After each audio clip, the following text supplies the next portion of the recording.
Yemen থেকে ছোড়া ক্ষেপণাস্ত্রের কারণে মঙ্গলবার ভোরের দিকে ইসরায়েলের মধ্যাঞ্চলের বিভিন্ন এলাকায় সতর্কমূলক সাইরেনের শব্দ শোনা গেছে। ইসরায়েলি সামরিক বাহিনী এক বিবৃতিতে এই তথ্য জানিয়েছে। বিবৃতিতে বলা হয়েছে, ইসরায়েলি ভূখণ্ডে পার হওয়ার আগেই ক্ষেপণাস্ত্রটি ভূপাতিত করা হয়েছে। এই ঘটনায় হতাহতের কোনো খবর প্রাথমিকভাবে পাওয়া যায়নি। ইরান সমর্থিত হুতিরা ইয়েমেন থেকে ইসরায়েলি ভূখণ্ডে বিভিন্ন সময় ড্রোন ও ক্ষেপণাস্ত্র হামলা চালিয়ে আসছে। এদিকে গাজা উপত্যকায় ইসরায়েলের নির্বিচার হামলার পরিপ্রেক্ষিতে ফিলিস্তিনিদের পাশে থাকতে এসব হামলা চালানো হচ্ছে বলে জানিয়েছেন হুতিরা। স্থানীয় সময় মঙ্গলবার ভোর রাতে এই ক্ষেপণাস্ত্র হামলা হয় বলে জানিয়েছে ইসরায়েলের প্রতিরক্ষা বাহিনী IDF। তবে ক্ষেপণাস্ত্রটি ইসরায়েলের আকাশসীমা অতিক্রম করার আগেই ধ্বংস করা হয়েছে বলে দাবি তাদের।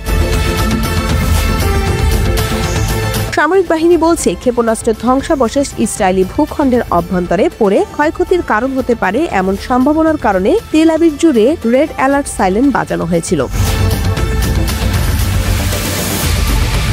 ক্ষেপণাস্ত্র হামলার পর সাইরেন বাজালে তেল আবিবের একটি আশ্রয় কেন্দ্রে পালানোর সময় 60 বছর বয়সী এক নারী গুরুতর আহত হয়েছেন। তাকে চিকিৎসার জন্য তেল আবিবের ইচিলভ হাসপাতালে নিয়ে যাওয়া হয়েছে। এছাড়াও 25 জনকে চিকিৎসা সেবা দিচ্ছে হাসপাতালটি। এদের অনেকেই আশ্রয় কেন্দ্রে ছুটে চলার সময় আহত হয়েছেন, আবার অনেকেই প্যানিক অ্যাটাকে আক্রান্ত হয়েছেন বলে সংবাদ মাধ্যম সূত্রে জানা গেছে।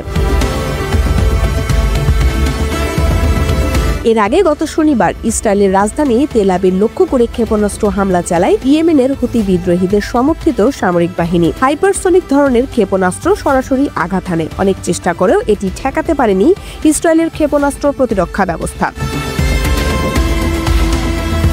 ক্ষেপণাস্ত্রটি একটি পার্কে গিয়ে আঘাত হানলে আশপাশের ঘরবাড়ি থাকা অন্তত 16 জন আহত হয়। হুতিরা ঘোষণা করেছে, গাজার যুদ্ধ বন্ধ না হওয়া পর্যন্ত এমন হামলা চলবে।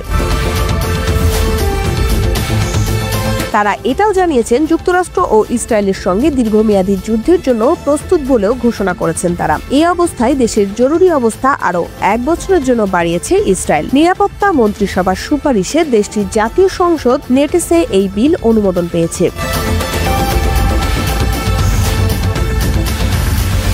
ইন্দ্রাণী মুখার্জি, ডেস্ক রিপোর্ট, সকালের বাণী।